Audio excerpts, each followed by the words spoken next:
La révélation du mystère Christ en nous est liée à notre union avec lui, en sa mort.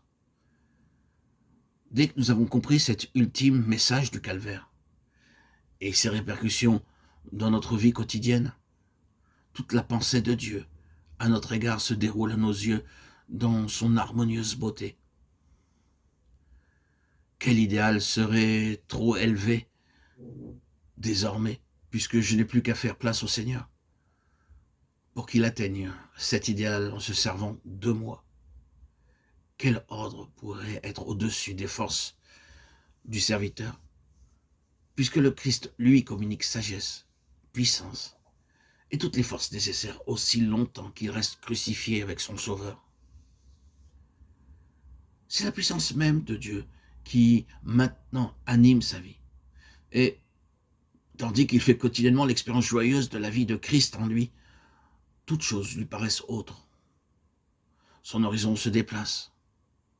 Avec l'apôtre Paul, le disciple extasié et triomphant s'écrie alors « J'ai compris le secret, je suis initié au mystère.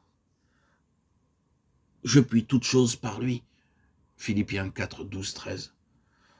Mon sujet de joie, d'une joie plus intense chaque jour, c'est que désormais pour moi vivre c'est Christ. Philippiens 1, 21. Mon témoignage, c'est que je n'oserais parler de quoi que ce soit que Christ soit accompli et qui n'est pas accompli en moi. Romains 15, 18. Mon témoignage, c'est que je n'oserais parler de quoi que ce soit que Christ n'est pas accompli en moi. La source de mon énergie, c'est le secours de sa force, qui agit puissamment en moi. Colossiens 1, 29. Vie bénie où le racheté marche par la foi au Fils de Dieu. Parfait repos, bonheur sans mélange, liberté absolue. L'âme a toute chose lorsqu'elle a compris le secret de son roi. Quelqu'un pensera peut-être, oh, l'aboutissement de toutes ces expériences successives semble être un état de non-être. Il semble que Paul soit devenu un automate sans volonté, sans individualité. Oh, non pas.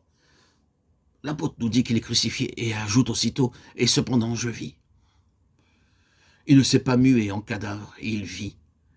Il a toujours ses sentiments, ses désirs, ses espérances. Il vit d'autant plus intensément qu'il est mort à l'esclavage du péché, lequel émousse et atrophie l'être tout entier. Maintenant, toutes ses facultés sont affranchies, vibrantes, vivantes, ultra sensibles, non pour transmettre comme autrefois les émotions égoïstes, tout ce qui a trait à la recherche du moi et à l'amour du moi, mais pour manifester l'amour et la vie de Christ, lequel maintenant vit en lui.